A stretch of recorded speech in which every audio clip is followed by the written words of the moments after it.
Hello everyone, welcome to GATE academy plus. मैं हूं वेणुगोपाल शर्मा और मैं आपको पढ़ा रहा हूं थर्मोडायनामिक्स। लास्ट वीडियो में हमने हीट ट्रांसफर से रिलेटेड जितने भी टॉपिक्स थे, like heat transfer for adiabatic process, heat as a path function, specific heat और उसके जितने भी रिलेशनशिप्स हो सकते हैं, वो सब हमने डिस्कस कर लिया है। आज हम देखेंगे different form of work, that is mechanical works and electrical work, जो आपको सिस्टम में देखने को मिलेंगे। और कुछ न्यूमेरिकल्स में हमको उन वर्क को भी सिस्टम में कंसिडर करना पड़ता है। ठीक है, सो आज हम देखते हैं उनके फॉर्मूले क्या क्या होते हैं और उसके बाद हम वर्क ट्रांसफर पे बेस्ड जो न्यूमेरिकल्स हैं डिफरेंट तरह के, वो आज हम देखेंगे। सो चलिए स्टार्ट करते हैं आज का वीडियो लेक्चर।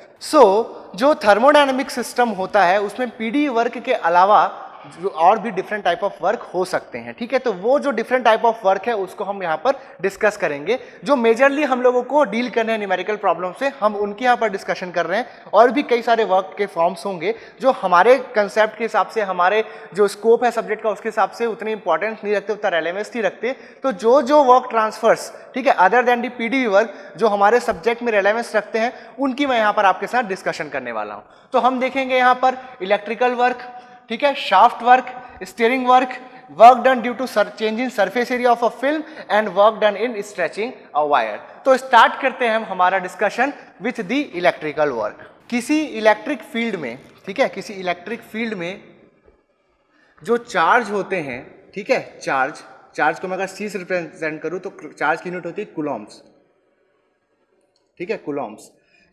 किसी इलेक्ट्रिक फील्ड में चार्ज जो होता है वो किसी इलेक्ट्रोमोटिव फोर्स के कारण, electromotive force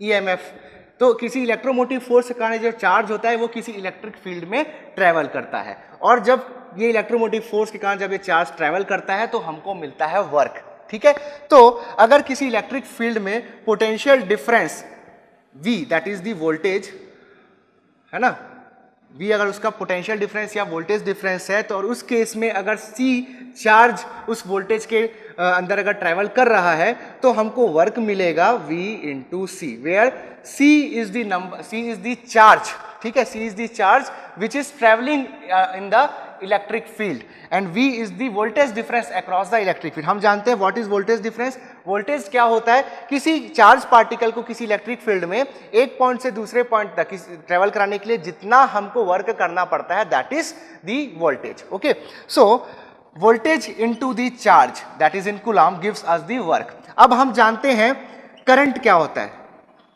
current that is I, जिसको हम एम्पियर से शो करते हैं। तो current is the rate of flow of charge पर unit time, rate of flow of charge पर यूनिट टाइम। ठीक है, तो अगर मैं इसके जगह, दैट इज चार्ज की जगह अगर मैं करंट प्लॉट कर देता हूं तो ये हो जाएगा W is equal to V into I। ठीक है, तो पहले जो वर्क था that was only for a given time, ठीक है, लेकिन अब मैं निकाल रहा हूं for a unit time, that is per second में निकाल रहा हूं। तो पहले जो वर्क था उसका यूनिट था जूल, अब मैं निकाल रहा हूं वर्क पर unit time, that is V into I. तो यहां मिलेगा मुझे वर्क ट्रांसफर रेट। पहले जो मिल रहा था मुझे वर्क ट्रांसफर मिल रहा था किसी पर्टिकुलर स्पैन में, मुझे नहीं पता था कि किस रेट से वर्क मिल रहा है। लेकिन जब मैं यहां पर चार्ज की जगह जब मैं करंट का मल्टीप्लाई कर देता हूं V से, तो मुझे मिलता है जूल पर second, that is rate of work transfer, rate of work transfer. ठीक है, this is the rate of work transfer. तो इसको मैं V डॉट से शो करता हूं, दैट इज जूल पर सेकेंड। ठीक है, नेक्स्ट देखता हूं मैं शाफ्ट वर्क। शाफ्ट वर्क, तो शाफ्ट वर्क एक तरीके का डिस्प्लेसमेंट वर्क ही है, एक मैकेनिकल वर्क है, ये बेसिकली मैकेनिकल वर्क है। शाफ्ट वर्क बहुत इंपॉर्टेंस रखता है हमारे ब्रांच में, मैकेनिकल ब्रांच में, क्योंकि मेजरली जो हम पावर को ट्रांसमिट करते हैं एक पॉइंट से दूसरे पॉइंट तक, वो हम शाफ्ट के थ्रू करते हैं। बहुत ही कन्वीनियंट मेथड है ये पावर को या वर्क को ट्रांसफर करने का। ठीक है, तो what is power, power is the rate of doing work, यानी कि जिस रेट से वर्क ट्रांसफर हो रहा होता है, दैट इज द पावर। अब देखते हैं कि शाफ्ट में कैसे वर्क निकाल सकता हूं मैं। तो शाफ्ट को का काम होता है रोटेट होना। ठीक है, ये पावर कैसे ट्रांसमिट करता है, बाय मींस ऑफ रोटेशन, किसी एक्सिस के अबाउट ये रोटेट होता है, अपने एक्सिस के अबाउट रोटेट होता है ये, और हमको पावर ट्रांसमिट करता है एक पॉइंट से दूसरे पॉइंट तक के। जो टॉर्क है T is the torque, T is the torque. ठीक है, टॉर्क अगर किसी मैं शाफ्ट पे लगाता हूं तो ये टॉर्क क्या करता है, इस शाफ्ट को रोटेट करता है। ठीक है, तो अगर ये टॉर्क लगाने पर मुझे थीटा मिलता है, angle of rotation, T torque अगर इस शाफ्ट को थीटा डिग्री रोटेट करता है तो मुझे वर्क मिलेगा W equal to T into theta, ठीक है, T into theta, where T is the torque and theta is the angle of rotation. जैसे यहां पर ये एकदम एनालॉगस है हमारे डिस्प्लेसमेंट वर्क के, ठीक है। देखिए जैसे मैं फोर्स लगाता हूं F तो मुझे डिस्प्लेसमेंट मिलता है S, ये इस पर्टिकुलर पॉइंट A से पॉइंट B तक चले जाता है और मुझे S डिस्प्लेसमेंट मिलता है, तो force into displacement that is the work in joules, ठीक है, ये जूल। तो यहां पे जो वर्क मिलेगा that is W equal to F into S, ये मुझे मिलेगा जूल्स में, ठीक है। सो सिमिलरली यहां पर जब रोटेशन की बात कर रही है तो किसी रोटेशन के केस में मुझे ऑब्जेक्ट पे टॉर्क लगाना होता है उसको रोटेट करने के लिए, तो फोर्स को रिप्लेस कर देगा टॉर्क और डिस्प्लेसमेंट को रिप्रेजेंट करेगा आपका एंगुलर डिस्प्लेसमेंट या फिर एंगल ऑफ रोटेशन, ठीक है। Theta is angular displacement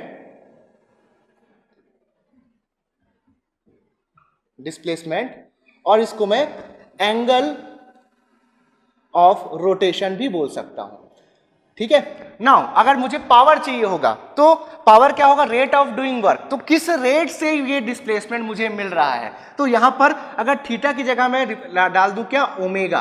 omega क्या होता है, that is D theta by D T, ठीक है, that is rate of angular displacement, ठीक है। सो W is what, angular velocity, angular velocity, ठीक है, इसकी यूनिट होती है रेडियन पर सेकेंड, रेडियन पर सेकेंड इसकी यूनिट होती है, ठीक। सो जूल पर सेकंड हो जाएगा। यहां पर पहले क्या था, टॉर्क आपका होता है न्यूटन मीटर में या फिर मैं चाहूं तो उसको किलो न्यूटन मीटर भी बोल सकता हूं, ठीक है, कोई पर्टिकुलर प्रीफिक्स यूज करता हूं साथ में। सो ये बेसिकली होता है न्यूटन में और ये होता है रेडियंस में, ठीक है, न्यूटन मीटर में होता है और ये होता है रेडियंस में। So newton metre into radian, radian एक डायमेंशनलेस क्वांटिटी है तो वर्क की यूनिट बनती है newton metre, that is joule, ठीक है। लेकिन जब मैं ये थीटा को ओमेगा से रिप्लेस कर लेता हूं तो उस केस में मुझे रेडियन की जगह मिलता है रेडियंस पर सेकंड, यानी कि मुझे मिलता है newton metre per second, that is joule per second, joule per second that is watt, तो दैट बिकम्स पावर, ठीक है। तो power transmitted by the shaft हो जाएगा T into omega, that is watt, that is joule per second और watt, okay. So this was about the shaft work. अब देखते हैं हम स्टीयरिंग वर्क। सो यहाँ पर मैंने एक सेटअप एज्यूम किया है, सेटअप पे मैंने एक शाफ्ट लिया है जिसके एक एंड पे पुली है और दूसरे एंड पे फैन लगा हुआ है, ठीक है। ये जो फैन है ये कंटेनर से कनेक्टेड है, ये कंटेनर एक रिजिड एडियाबैटिक कंटेनर है, रिजिड एडियाबैटिक कंटेनर है। रिजिड एडियाबैटिक होने से क्या होगा, क्योंकि रिजिड है दैट्स व्हाई इसका वॉल्यूम हमेशा कांस्टेंट होगा, ठीक है, कांस्टेंट वॉल्यूम होगा ये कंटेनर। साथ ही साथ क्योंकि एडियाबैटिक है तो ना तो सिस्टम से में हीट ऐड हो सकती है और ना ही सिस्टम से हीट रिमूव हो सकती है, so heat transfer will always be zero, okay. Now जो पुली है, पुली से मैंने एक ब्लॉक को कनेक्ट किया है, इस ब्लॉक का मास m है और इसका जो वेट है that is p and P equal to होगा m इंटू जी, ठीक है। अब यहां पर वर्क कैसे किया जा रहा है, देखिए स्टीयरिंग में कर रहा हूं, मतलब ये जो शाफ्ट है इसको रोटेट किया जा रहा है। अब रोटेट करने के लिए क्या किया जाएगा, ये जो ब्लॉक है ये ब्लॉक किसी स्ट्रिंग के थ्रू इस पुली से कनेक्टेड है। जब ये ब्लॉक नीचे जाएगा तो पुली रोटेट होगी और ये पुली इस फैन को रोटेट करेगी, ठीक है। और ये जो फैन है वो इस सिस्टम में, जो हमारे पास सिस्टम अवेलेबल है उसमें कुछ चेंजेस लाने की कोशिश करेगा। तो देखते हैं किस तरीके के चेंजेस इसमें आ सकते हैं, ठीक है। तो जब ये वेट जो है, जब ये वेट नीचे होगा बाय अ हाइट h तो इसकी पोटेंशियल एनर्जी में चेंज होगा, ठीक है। और क्योंकि पोटेंशियल एनर्जी में चेंज हो रहा है तो मैं वर्क एनर्जी प्रिंसिपल से जानता हूं कि एनर्जी में होने वाला जो चेंज होगा वो वर्क ट्रांसफर के इक्वल होगा। सो यहां पर हमको वर्क मिलेगा W, अगर मैं बोलूं इस पोजीशन को 1, इस पोजीशन को 2 बोलूं, सो जो वर्क है आपका that is dW integrating from state number 1 to state number 2 that will be equal to mgh, okay. इतना वर्क आपको मिलेगा जब ये आपका जो वेट है वो जब नीचे जाएगा बाय हाइट h। अब जब ये h हाइट से नीचे गया है तो इसने डेफिनेटली शाफ्ट को भी रोटेट किया होगा, ठीक है। तो जब ये शाफ्ट को रोटेट करेगा तो वहां पर हमको मिलेगा शाफ्ट वर्क, ठीक है। और शाफ्ट वर्क को मैं लिख सकता हूं dW from point number 1 to point number 2 will be equal to integration of 1 to 2 of t into d theta, where t is the torque and d theta is the angular displacement, ठीक है। so that will give us t into theta, w equal to t into theta आपको मिल जाएगा। अब इतना work आपके system में आप कर रहे हो। अब दूसरा वर्क, लास्ट वर्क हमको क्या मिल सकता है, क्योंकि यहाँ पर ये जो वर्क है वो इस सिस्टम में जा रहा है तो मैं देखता हूं कि जब ये वेट नीचे जाएगा तो ये बहुत ही रैपिडली नीचे जाएगा और ये जो शाफ्ट है बहुत ही स्पीड से कुछ समय के लिए घूमेगा। जब तक ये नीचे जाए तब तक ये शाफ्ट बहुत ही स्पीड से घूमेगा। तो क्योंकि यहाँ पर ये जो सिस्टम के ऊपर जो भी हम लोग वर्क कर रहे हैं और जो ये प्रोसेस एग्जीक्यूट कर रहा है सिस्टम, वो बहुत ही रैपिड है, दैट्स वाई ये जो प्रोसेस है वो होगा इरिवर्सिबल होगा। ठीक है, इरिवर्सिबल होगा। और अगर ये रिवर्सिबल इसको मैं कंसिडर कर भी लूँ, ये अगर कंसिडर कर लूँ कि प्रोसेस बहुत धीरे धीरे किया गया है, तो मैं देख सकता हूं कि यहां पर जो पीडीवी वर्क है, पीडीवी वर्क वो क्या होगा, जीरो होगा PDV work. Integration of PDV will be equal to 0। ठीक है, मतलब कि सिस्टम में मैं जो भी वर्क कर रहा हूं वो मुझे उसका कोई भी मुझे यूज नहीं मिल रहा है, क्योंकि यहां पर सिस्टम का वॉल्यूम क्योंकि चेंज नहीं हुआ। और मैं जानता हूं फॉर एन आइसोकोरिक प्रोसेस जो वर्क ट्रांसफर होता है वो 0 होता है। लेकिन जो पर्टिकुलर सेटअप है उसका अपना एक नेटवर्क होगा and that will be equal to mgh, या फिर मैं इसको लिख सकता हूं t इंटू थीटा, यानी कि ऐसे लिख सकता हूं इसको mgh will be equal to t into theta. दोनों में से कोई भी वैल्यू मैं रिकमेंड कर सकता हूं, कोई भी वैल्यू मैं रैंडमली पिक कर सकता हूं इस पर्टिकुलर सेटअप का वर्क ट्रांसफर निकालने के लिए। तो हमने सिस्टम पे कितना वर्क किया, हमने सिस्टम पे डेफिनेटली वर्क किया है and that is equal to mgh। अब क्योंकि सिस्टम का वॉल्यूम चेंज नहीं हो रहा है, दैट्स वाई सिस्टम पे किया गया वर्क मैं 0 बोल सकता हूं कि भाई यहां पर पीडीवी वर्क 0 हो रहा है। ठीक है, लेकिन सिस्टम में यहां पर टोटल वर्क ट्रांसफर 0 नहीं है। ठीक है, सिस्टम पे किया गया टोटल वर्क 0 नहीं है, क्योंकि मैं एक्सटर्नली वर्क सप्लाई कर रहा हूं, लेकिन सिस्टम में कोई भी उसका वॉल्यूम चेंज नहीं हो रहा है। That's why for this close system मैं बोल सकता हूं पीडीवी वर्क 0 है, लेकिन यहां नेटवर्क 0 नहीं है। तो नेटवर्क की जो वैल्यू है that will be equal to mgh और that can be written as t into theta. So this was about stirring work. अब क्योंकि जो भी वर्क किया जा रहा है, ठीक है, वो पूरा इस सिस्टम में जाके डिस्ट्रॉय हो जा रहा है, तो ये क्या हो रहा होगा इस सिस्टम में, इस सिस्टम में कोई भी हीट ट्रांसफर नहीं मिल रहा है, लेकिन यहां एनर्जी इनपुट की जा रही है एक्सटर्नली, और वो एनर्जी इनपुट इक्वल टू है mgh। तो इससे सिस्टम का जो टेम्परेचर है वो चेंज होगा। यहां पर हीट ट्रांसफर 0 है, लेकिन वर्क यहां पर डाला जा रहा है, वर्क सिस्टम में आ रहा है बाहर से, that is equal to mgh। तो सिस्टम में एनर्जी इनपुट की जा रही है, दैट्स वाई जो सिस्टम है उसकी काइनेटिक एनर्जी बढ़ेगी। ठीक है, इसके जो मॉलिक्यूल्स हैं उसकी काइनेटिक एनर्जी बढ़ेगी, दैट्स वाई सिस्टम का जो टेम्परेचर है वो इंक्रीज हो जाएगा फॉर अ स्टीयरिंग वर्क। ठीक है, नेक्स्ट देखते हैं work done in changing surface area of a film. तो यहां पर मैं एक वायर कंसीडर करता हूं, एक वायर है यहां पर। ठीक है, इसमें कोई सोप की मैंने फिल्म लगाई है। ठीक है, सोप की फिल्म लगाई है। ये जो मैंने एक रेक्टेंगल जैसा एक फ्रेम लिया है, इस फ्रेम की जो विड्थ है दैट इज b। ठीक है, and this is d। Okay, अब इसको मैं खींच रहा हूं इस तरफ से, तो इसका एरिया इतना चेंज हो रहा है। ठीक है, and the change in area is dA। Change in area is dA मैं इसकी एरिया में चेंज कर रहा हूं। तो इस एरिया को चेंज करने के लिए मुझे कोई वर्क करना पड़ेगा। क्यों? क्योंकि हम जानते हैं किसी भी फिल्म में, किसी फिल्म की या किसी भी फ्लूइड के सरफेस की टेंडेंसी होती है अपने सरफेस एरिया को मिनिमम करने की। ठीक है, और इसके कारण उसमें एक इम्बैलेंस फोर्स जनरेट होता है, that is known as surface tension. हमने देखा है, हम जानते हैं फ्लूइड मैकेनिक्स में हम पढ़ते हैं कि जो लिक्विड का फ्री सरफेस होता है उसमें जो मॉलिक्यूल्स होते हैं फ्री सरफेस पे, फ्री सरफेस के मॉलिक्यूल्स में सिर्फ एक तरफ से फोर्स होता है, यानी कि उस पे जो समेशन ऑफ फोर्स होता है that is not equal to 0। That's why जो फ्री सरफेस होता है वो हमेशा एक स्ट्रेस्ड कंडीशन में रहता है, वो मिनिमम एरिया ऑक्यूपाई करने की कोशिश करता है, जिसका जो फोर्स सेटअप होता है that force per unit length is known as the surface tension. ठीक है, so surface tension is nothing but an imbalance force which is acting on the surface and it tries to minimize the surface area.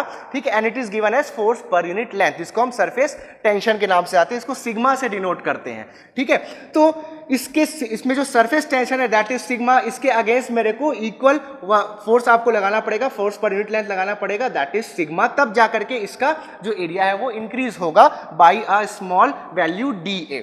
ठीक है, so what will be the work done to increase the area by a small value dA, that will be sigma into dA।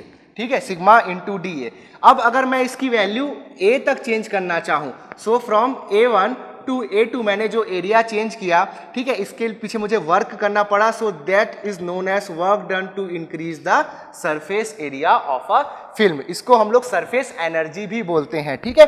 So this was the work done to change the surface area of film, जिसको मैं इस फॉर्मूले से निकाल सकता हूं, ठीक है। नेक्स्ट हम देखते हैं work done in stretching a wire, ठीक है। मैं यहां पर एक वायर ले लेता हूं, वायर की जो लेंथ है दैट इज L, और वायर में मैं फोर्स लगा रहा हूं P, ठीक है। P न्यूटन्स ऑफ फोर्स मैं इसमें अप्लाई कर रहा हूं, L meters of length wire की, ठीक है। अब इस पे जैसे मैं फोर्स लगाते जाऊंगा वैसे वैसे इसमें डिफॉर्मेशन मिलते जाएगा, लेट अस से that is del L। del L is the change in length of the wire, okay. अब ये जो लोड है मैं ग्रेजुअली इंक्रीज कर रहा हूं, तो मैं अगर कर्व प्लॉट करूं तो मुझे देखने को मिलेगा कि जब लोड जीरो था तो यहाँ कोई भी डिफॉर्मेशन नहीं था, ठीक। जैसे जैसे मैं लोड को बढ़ाते जाऊंगा वैसे वैसे डिफॉर्मेशन भी बढ़ते जाएगा, ठीक है। सो यहां पर मैंने कितना वर्क किया, that work done will be equal to the area under load versus deformation diagram. So work done in stretching a wire, और वी कैन से अ बार, है ना, is equal to area of load versus deformation diagram, okay.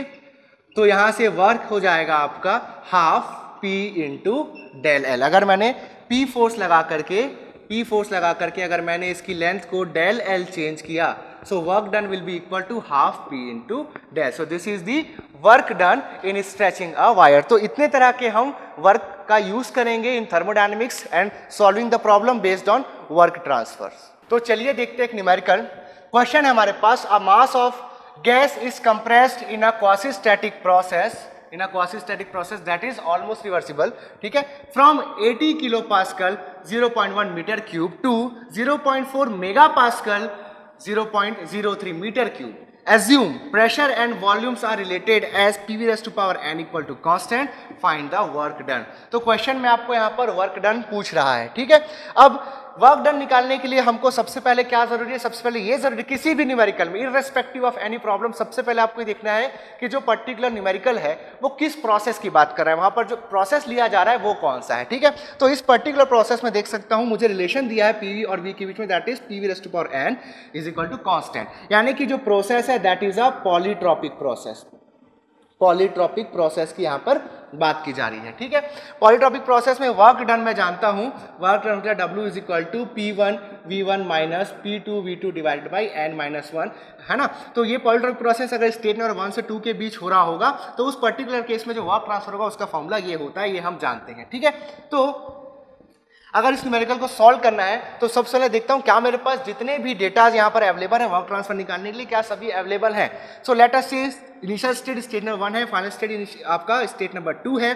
तो initial state पे आपको pressure और volume दोनों given है, यानी कि P1 V1 दोनों गिवन है। आपको फाइनल स्टेट पे pressure and volume that is P2 and V2 दोनों गिवन है, ठीक है। तो हमारे पास P1 एंड V1 दोनों गिवन है। P1 है आपके पास आपका 80 किलो पास्कल, V1 है आपका 0.1 मीटर क्यूब, P2 है आपके पास 0.4 मेगा पास्कल एंड V2 है आपके पास 0.03 meter cube, okay.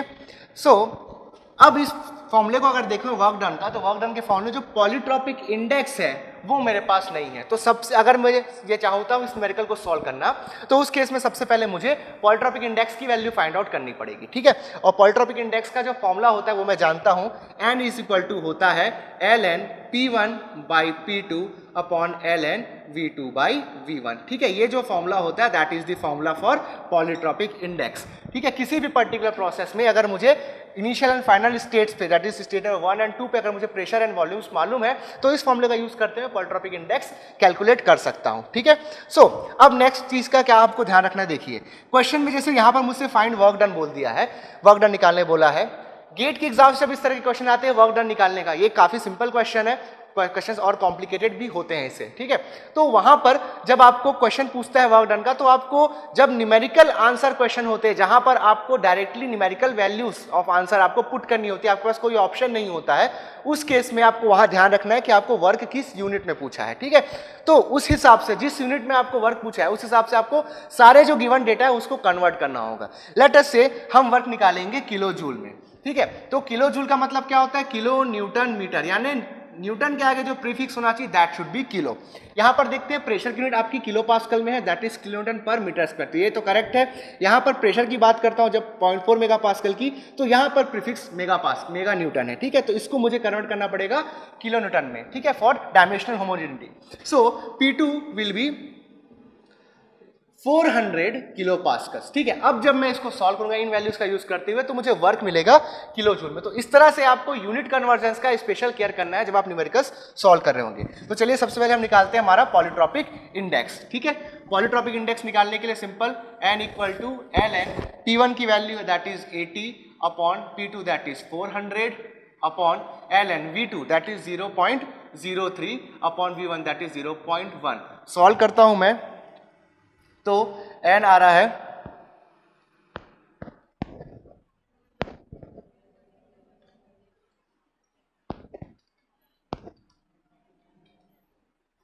n comes out to be 1.336. This is the value of polytropic index. अगर इस प्रोसेस को मैं चाहूं तो पीवी डायग्राम में प्लॉट भी कर सकता हूं, ठीक है। This is pressure axis, this is volume axis in meter cube, pressure in kilo pascals, ठीक है।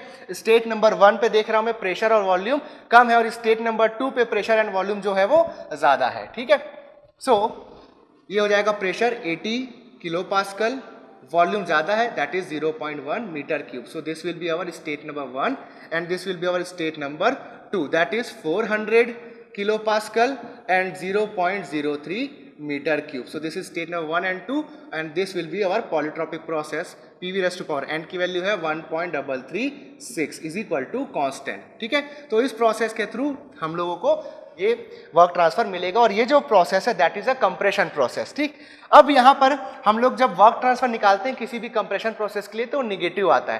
तो यहाँ पर एक चीज मैं आपको बनाना चाहूंगा कि अगर आप न्यूमेरिकल सॉल्व कर रहे हैं तो न्यूमेरिकल सॉल्व करते समय अगर आपका प्रोसेस कंप्रेशन प्रोसेस है तो उसमें बाय डिफॉल्ट आंसर आपका नेगेटिव में आ जाएगा। अगर आप जो स्टैंडर्ड फॉर्मेट्स है फॉर्मूले के, अगर उसमें आप टर्म्स को अल्टर नहीं करते हो तो डेफिनेटली आपका जो आंसर है वो नेगेटिव में आ जाएगा, अगर आपका वर्क जो है वो कंप्रेशन वर्क है तो, ठीक है। तो मैं जो फॉर्मूला था that is W equal to P1V1 minus P2V2 upon n minus 1, इसमें बिना कोई चेंजेस लाए इसको यूज करता हूं वर्क ट्रांसफर निकालने के लिए। So work transfer from process 1 to 2 W12 will be equal to P1V1, P1 है आपका 80 इंटू V1 है 0.1 minus P2V2 that is 400 into 0.03 upon n that is 1.336 minus 1, ठीक है। तो यहां से आपका W12 आ जाएगा 11.90 किलो जूल्स। तो ये जो माइनस साइन है ये रिप्रेजेंट कर रहा है कि जो हमारा वर्क है वो कंप्रेशन वर्क है, दैट इज वर्क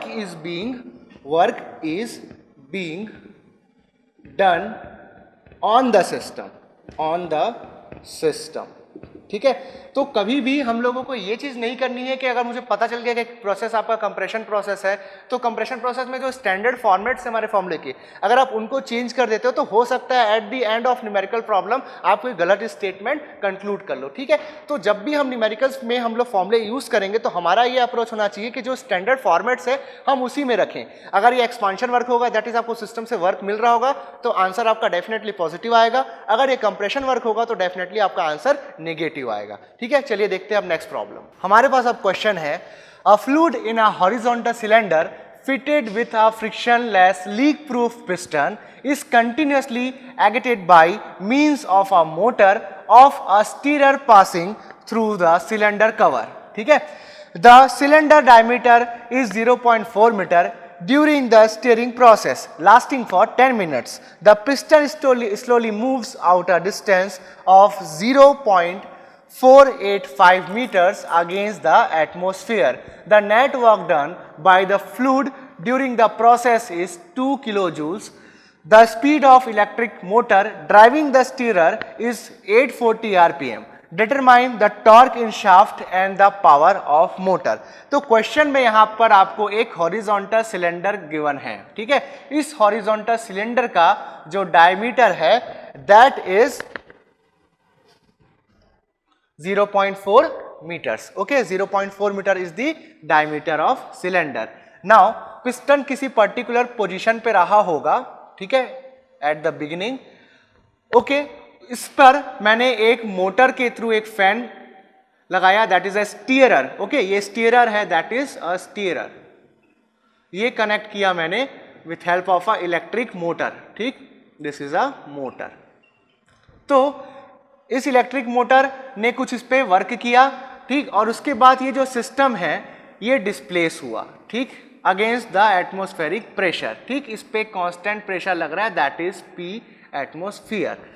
इसका जो डिस्प्लेसमेंट है दैट इज 0.485 मीटर्स। नाउ जो फ्लूइड है इस पिस्टन सिलेंडर अरेंजमेंट में, यहां जो अंदर फ्लूइड है, इस फ्लूइड का जो नेटवर्क है, the network done by fluid during the process that is 2 kilojoules, that is W of fluid is equal to 2 kilojoules। अब इसका मतलब क्या है, देखिए यहाँ पर फ्लूइड कंटेंट है इस कंटेनर में, सिलेंडर हॉरिजॉन्टल सिलेंडर में, उसका अपना कुछ प्रेशर होगा, उस प्रेशर के कारण ये जो है इस पिस्टन को पीछे की तरफ ढकेल रहा है। साथ ही साथ जब ये मोटर ऑपरेट हो रहा है 840 आरपीएम पे, तो उस केस में, ठीक, ये वर्क कर रहा है, ये वर्क और ये वर्क, ये दोनों वर्क कंबाइन हो करके इसको इतना डिस्प्लेस किए हैं, ठीक है। So work of fluid plus work of motor, ठीक है, ये दोनों मिलकर के दे रहे हैं आपको डिस्प्लेसमेंट वर्क, डिस्प्लेसमेंट वर्क ये आपको मिल रहा है, ठीक है। तो मतलब यहां से और यहां तक जितना पिस्टन मूव हुआ है, दैट इज जो हमको डिस्प्लेसमेंट मिल रहा है ऑफ 0.485 मीटर, इसमें जो वर्क हुआ है ये फ्लूइड ने और मोटर ने मिलकर के दिया है, ठीक है। सो फ्लूइड का जो वर्क है वो तो हमको मालूम है, दैट इज 2 किलो जूल्स। अब हमको अगर डिस्प्लेसमेंट वर्क मालूम चल जाए, ठीक है, यानी कि टोटल कितना वर्क हुआ वो मालूम चल जाए, तो मैं निकाल सकता हूं work done by the motor, ठीक है, that is in kilo joule, ठीक है। अब मुझे पता है कि इतना किलो जूल ऑफ वर्क किया गया है, कितने मिनट्स के लिए, टाइम मुझे दिया गया है, time span that is 10 minutes, ठीक है। 10 मिनट्स तक मैंने ये वर्क किया है। मोटर कितने देर तक ऑपरेट हुआ है, 10 मिनट तक ऑपरेट हुआ है। 10 मिनट्स में उसने W मोटर ये उसने वर्क किया, तो मैं पावर बता सकता हूं, दैट इज किलो जूल पर सेकेंड्स, ठीक है। किलोवाट से मैं उसका पावर बता सकता हूं कि कितने पावर का मोटर मुझे लगेगा, वर्क ने कितना पावर आउटपुट दिया उस केस में, तो मुझे पावर ऑफ मोटर मिल जाएगा। अब पावर का फॉर्मूला होता है that is the W dot, मैंने लिखा था पावर होता है मोटर का that is T into omega, ठीक है। What is omega, omega is the angular velocity, ठीक है। ओमेगा होता है 2 pi n by 60 where n is RPM, ठीक है, 2 pi n by 60 radians per second, this is the angular velocity. तो अगर मैं यहां से पावर निकाल लूं, ठीक है, तो इस पर्टिकुलर वैल्यू से मुझे यहां पर जो इसकी टॉर्क की वैल्यू है वो मिल जाएगी, ठीक है। इस पर्टिकुलर फॉर्मूले को यूज करके मुझे टॉर्क की वैल्यू भी मिल जाएगी। तो चलिए स्टार्ट करते हैं कैलकुलेशन। सो सबसे पहले मैं देखूंगा कि टोटल डिस्प्लेसमेंट वर्क कितना हुआ, टोटल डिस्प्लेसमेंट वर्क यानी कि ये जो वैल्यू ये कितनी हुई। तो डिस्प्लेसमेंट वर्क क्या होगा, pressure into change in volume, ये मिल जाएगा आपको टोटल डिस्प्लेसमेंट वर्क, ठीक है। अब देखिए यहां पर प्रेशर कितना होगा, प्रेशर आपका जो इस पे एक्ट कर रहा है पिस्टन पे, that is the atmospheric pressure. जो वर्क किया जा रहा है that is against the atmospheric pressure. तो सिस्टम पे जो प्रेशर हो लग रहा है that is the atmospheric pressure. Under action of the atmospheric pressure जो सिस्टम का वॉल्यूम है वो चेंज हुआ है। तो यहां पर आ जाएगा प्रेशर, आपका एटमॉस्फेरिक प्रेशर वैल्यू की वैल्यू होती है 1.013 बार्स, ठीक है, 1.013 बार्स। इसको मैं लिख सकता हूं 101.3 किलो पास्कल्स, ठीक है। Now change in volume, change in volume कैसे निकल सकता है, that is the area of piston, ठीक है, एरिया ऑफ पिस्टन या एरिया ऑफ सिलेंडर बोल सकता हूं, cross section area of cylinder बोल सकता हूं, इनटू लेंथ, ठीक है।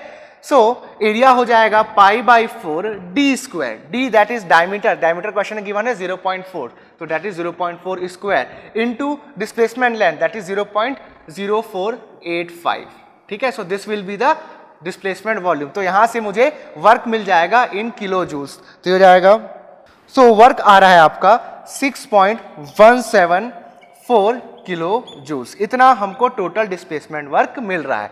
तो अब इस इक्वेशन से मुझे पता चल सकता है कि मोटर ने कितना वर्क किया। सो W work done by motor, work done by motor during the process, W motor, ये हो जाएगा W माइनस W फ्लूइड, ठीक है।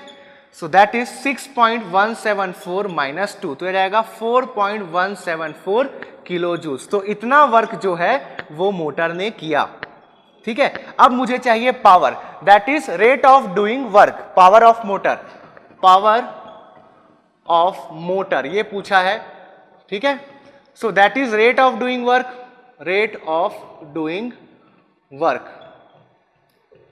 तो इतना जो वर्क हुआ है मोटर का वो हुआ है 10 मिनट्स में, इतना वर्क किया मोटर ने 10 मिनट्स में। तो 1 सेकंड में कितना वर्क किया उसने, so that will B 4.174 divide by 10 minutes को मैं अब सेकंड में कन्वर्ट करता हूं, 1 सेकंड में कितना वर्क किया मुझे मिल जाएगा। So 10 minutes into 60 that will be these seconds, okay. तो मुझे मिल जाएगा power output of motor that is 6.95 into 10⁻³ kilowatts, या वॉट में इसको लिखूं तो हो जाएगा 6.95 watt. So this will be the power of the motor. Power आ गया मेरे पास। अब मुझे आरपीएम पता है तो मैं निकाल सकता हूं angular velocity, angular velocity that is omega is equal to 2 pi N upon 60।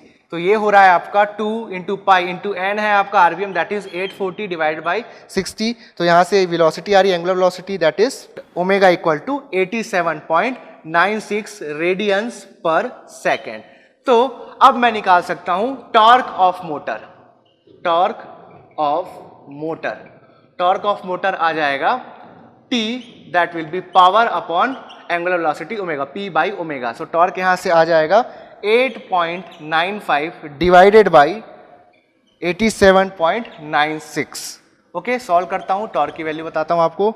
So that is 0.08 newton meter. Okay, so this is the torque in the motor. तो आई होप आपको ये न्यूमेरिकल क्लियर हो गया होगा। सो I hope आपको जो work transfer के numericals थे उनको किस तरह से डील करना है वो आपको क्लियर हुआ होगा।